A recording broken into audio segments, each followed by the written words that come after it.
Before we begin, a quick note. The opinions and analysis shared on Truth Seekers are our own interpretations of published research and should not be used as medical, financial, or professional advice. Always consult qualified professionals for decisions affecting your health or well-being. And with that out of the way, welcome to Truth Seekers. I'm Bill Morrison. And I'm Alex Barrett.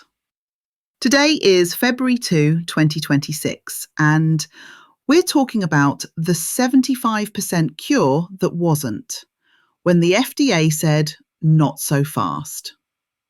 Let's get to the truth. September 2025. Headlines everywhere. Gene therapy slows Huntington's disease by 75%. Landmark breakthrough. First disease-modifying therapy ever. If you had Huntington's in your family, you saw those headlines and felt something you maybe hadn't felt in years. Hope. Exactly. And then 2 months later, the FDA quietly tells the company, actually, we don't think your data is good enough to approve this drug. That whiplash from breakthrough to rejection in 8 weeks, that's what we're unpacking today. Because this isn't a story about a drug that doesn't work. It's about the gap between what a press release says and what the evidence actually shows. And why that gap matters so much when real people are making decisions based on these headlines. Right, so let's start with what Huntington's disease actually is, because that context is crucial.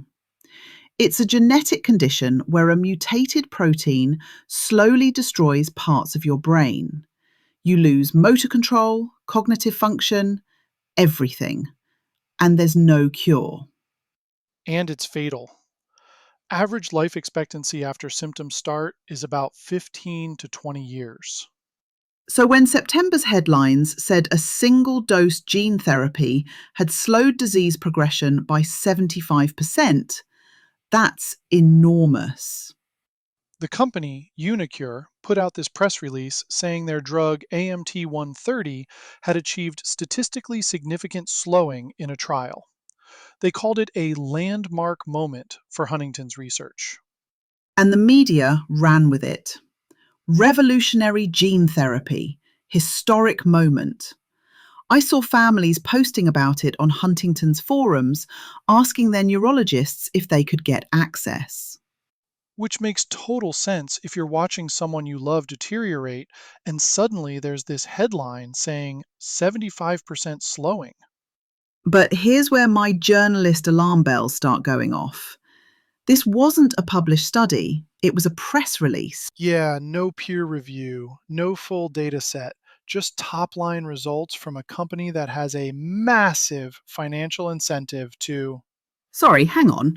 When you were in tech, did you lot write press releases about your A/B tests before they were validated? Oh God, all the time. We'd have one metric show improvement and marketing would want to blast it out. I'd be like, can we at least wait to see if it holds for more than 3 days? Did they wait?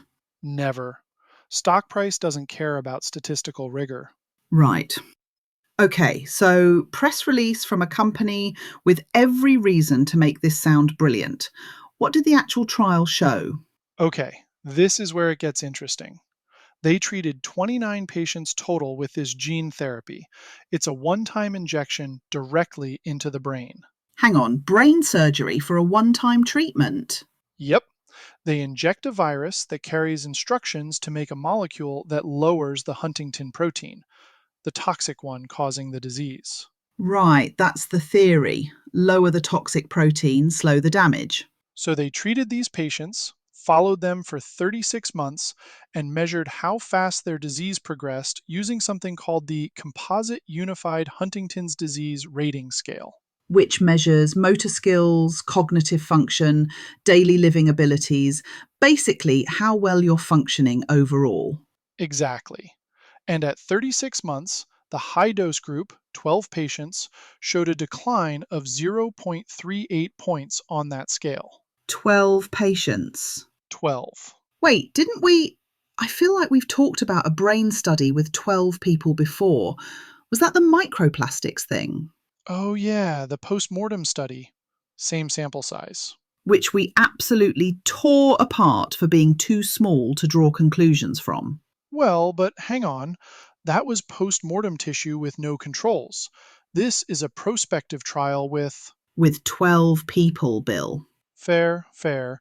But let me finish the methodology before we get into whether it's enough, because it gets more complicated. Okay. So they compared these 12 patients to 940 patients from a historical database called Enroll HD.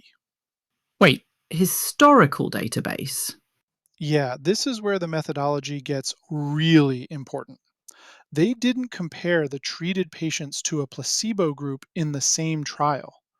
They compared them to data from other patients collected previously. So, not people who enrolled in this trial got a sham surgery and then got measured the same way at the same time. Correct. These are external controls. People from a separate database who were matched on things like age, disease stage, genetic markers. But they're not in the trial. Right. And the external controls showed a decline of 1.52 points over 36 months. So the company says 75% slowing. You take 0.38, divide by 1.52, subtract from 1, and that's your effect size. And that gave them a p value of 0.003, which is statistically significant. On paper, yes. But But this trial had internal controls. About 10 patients got sham surgery, all the brain surgery without the actual drug. so they could compare apples to apples. Exactly. Same trial, same surgical experience, same measurement protocols, same time period. And the company never presented that comparison. Sorry, what? The 36-month data for those sham surgery patients, not in the press release, not in the slide deck they showed at conferences. That's Why would you not show the most direct comparison you have? That's what I want to know. If your drug works, you'd want to show it works compared to the placebo group in your own trial, right? Unless that comparison doesn't look as impressive.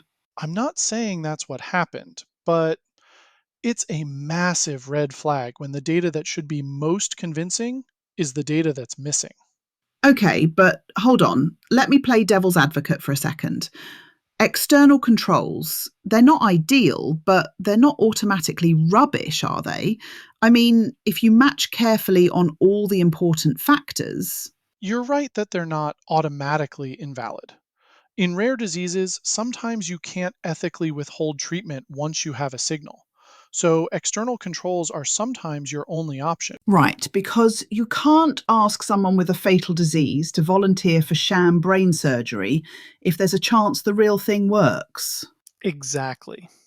And I do think the researchers here tried to match carefully. Age, disease stage, CAG repeat length, that's the genetic marker that predicts severity. They tried to control for confounding. But But external controls can't account for unmeasured differences. You can match on age, disease stage, genetic profile, but you can't match on things like patient motivation, subtle differences in how raters score symptoms, changes in supportive care over time. and people who volunteer for experimental brain surgery are self-selected. Right. They might be more health literate, more engaged, more hopeful. That psychological difference could affect how they report symptoms or engage with rehab.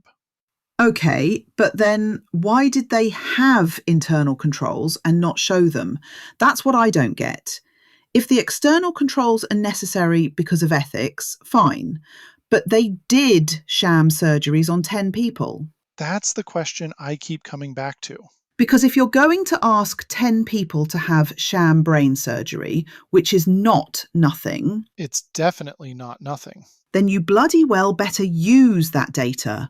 Otherwise, what was the point? Unless the comparison to internal controls doesn't support your press release narrative. Which brings us back to this is starting to sound like the trial design has some serious limitations. And the sample size makes it worse. We're talking about 12 patients in the high dose group. Which we've established is not a lot. With that small a number, random variation can look like a treatment effect. You need replication in a larger sample to be confident. So 75% slowing based on 12 patients compared to a historical database with the internal control data mysteriously absent. And that's just the primary endpoint. They measured 5 different clinical outcomes. Oh no. What? Multiple comparisons. This is going to be a multiple comparisons thing, isn't it? It is absolutely a multiple comparisons thing. Go on then. How many reach significance? 2 out of 5. There it is. One of them just barely, p-value of 0.033. And the other three? One missed significance with p equals 0.057, so close it screams multiple testing problem. Another was marked as nominal significance, which is statistician speak for we're not confident this is real. And the motor score? P equals 0.174. Not even close. Wait, so the motor symptoms, which are one of the most visible parts of Huntington's, didn't slow significantly. Nope. But the composite score that includes motor, cognitive, and functional measures did reach significance. That feels like you're mixing together things that worked and things that didn't and calling the average a win. That's the risk with composite endpoints. They can smooth over failures in individual measures. Hold on though, didn't they pre register which outcome they were measuring? I thought that was the whole point of pre registration. You commit to what you're testing before you see the data. They did pre register this analysis plan with the FDA. They weren't making it up after the fact. So they followed their protocol. They did. And some really respected Huntington's researchers believe this finding is real. Sarah Tabrizi at University College London, Ed Wild, these are not company shills. They're serious scientists who think the drug works. Okay, so we have serious researchers who think it's real, a pre registered analysis plan, and a statistically significant finding on the primary outcome. But you're still skeptical, I'm skeptical that 12 patients with external controls is enough to be confident. Yeah. even with the statistical significance. Statistical significance tells you the finding is unlikely to be due to chance if your methodology is sound. But with external controls and a tiny sample, I don't know if the methodology is sound enough. Huh. What? I think I might actually disagree with you here. Okay. Look, I'm usually the one saying we need more skepticism.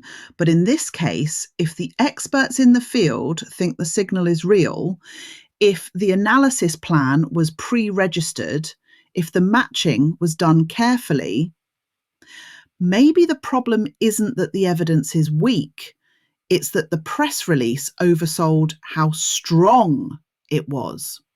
That's actually a fair distinction. Like, there's a difference between this evidence suggests the drug might work and we should do a bigger trial and landmark breakthrough, 75% cure. Right. The evidence might be good enough to justify further research, but not good enough to justify approval. Which is exactly what the FDA ended up saying. Wait, we haven't gotten to the FDA part yet. Right, sorry, I'm jumping ahead. What happened with the FDA? Okay, so in April 2025, the FDA gave AMT 130 something called Breakthrough Therapy Designation. Which means the FDA thought the approach was promising enough to fast track it. Right. And as part of that designation, FDA says, yes, we'll accept external controls for your approval package. So in April, the FDA is on board with this methodology. Correct. Then, in September, the company announces these landmark results. With the 75% figure. Yep. And in November, just 2 months later, the FDA tells the company, actually, we've changed our mind. Your phase 1-2 data with external controls is not sufficient to support approval. Hang on, the FDA reversed course. Completely. They essentially said small sample size plus external controls plus no internal placebo comparison equals you can't prove causation. That is a massive credibility hit. I mean, if your own regulator says the evidence isn't good enough, It tells you that despite the careful matching, despite the pre registered analysis, despite the respected investigators, experts who review this stuff for a living, don't think the methodology meets the standard. what changed between April and November? The data didn't change.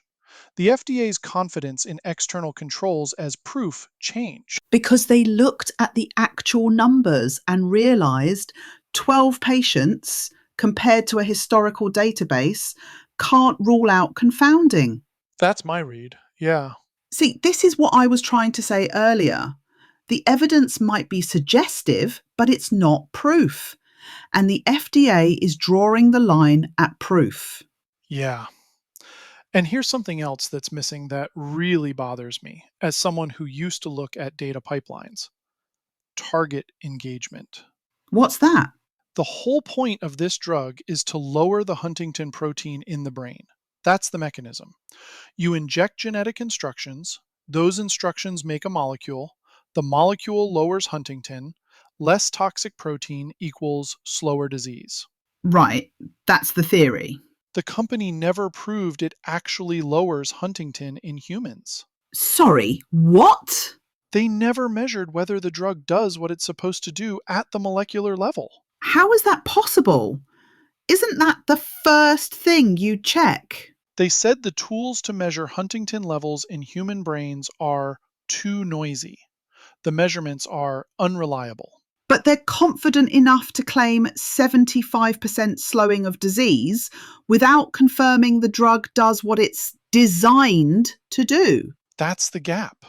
They have clinical measures showing slowing, or at least measures that correlate with slowing, but no proof the mechanism is what they think it is. So the benefit could be from something else: immune response to the virus, inflammation reduction from the surgery itself. Placebo effect, even. When you have brain surgery and get told you're receiving a cutting edge gene therapy, that psychological impact is real, And that's exactly why you need the internal placebo control. which they had and didn't show us. Okay, I'm back to being fully skeptical now. That's actually quite damning. Yeah, Because if you're a family dealing with Huntington's, you saw those September headlines and felt hope for the first time in maybe years. and then 2 months later, you see the FDA said no, and that hope gets crushed without understanding why. So let's be clear about what this actually means. Is the drug useless? Probably not. The signal is real enough that serious scientists believe it. The problem is the evidence isn't strong enough to be confident. Meaning the drug might work, but we can't tell the difference between a real effect and methodological noise with this trial design. Right. And the FDA is saying, come back with a phase 3 trial that has a proper randomized placebo control and a bigger sample. Which the company is now planning. Yeah, but that means patients wait another 2-3 years for approval instead of getting it in late 2026.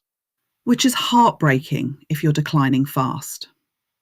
But it's also protective because approving a drug that doesn't actually work would be worse.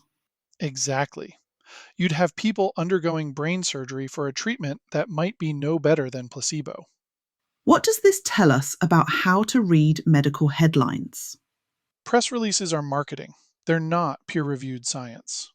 And statistically significant doesn't mean definitely true, especially with small samples. When you see a small trial with external controls claiming a huge effect, the appropriate response is interesting. Let's see if it replicates. Not landmark breakthrough. And if a company measures 5 different outcomes and only 2 reach significance, that's a red flag. Because when you test multiple things hoping for an effect, you'll find something just by chance. That's why replication matters so much. The FDA reversal is the key piece here. That tells you that experts who review this stuff professionally don't think the evidence is sufficient, Even though they initially thought it would be. which shows how hard it is to evaluate evidence in real time, even for regulators. And that should make us all a bit more humble about claiming breakthroughs before the data is fully vetted. So, for families waiting, AMT 130 might still get approved. It's not dead. Right. If the phase 3 trial replicates the finding with better methodology, this could absolutely become a real treatment. But September's landmark breakthrough was overselling evidence that wasn't ready for that framing. And the cost of that overselling is families who got their hopes up and then crashed when reality hit in November. That's the gap we're trying to translate here between the hype and the actual state of the evidence. So the takeaway isn't don't trust medical research, it's understand what strength of evidence you're looking at. Press release with 12 patients and external controls, promising signal, not proof. Published peer reviewed study with hundreds of patients and randomized placebo control, much stronger. And regulatory rejection 2 months after the hype? That's the market correction. That's reality reasserting itself. Which is frustrating. But it's also the system working the way it should, Protecting patients from treatments that haven't been proven yet, even when we desperately want them to work. especially when we desperately want them to work. That's the translation. Hope is not the same as evidence, and knowing the difference protects you from the whiplash of hype and disappointment. Next time you see a headline claiming a breakthrough for a devastating disease, check the sample size, check the control group, and check if the FDA agrees. Because if it sounds too good to be true, it might just be too early to know if it's true. Right, that's all for today's dive into the data. Just remember, everything we've discussed is our interpretation of published research and shouldn't replace professional medical advice. Absolutely. If you're dealing with health or mental concerns, talk to your doctor, not just us data nerds on a podcast. I'm Alex Barrett, And I'm Bill Morrison and we'll see you next time. on Truth Seekers. Until then, question everything. But verify with data.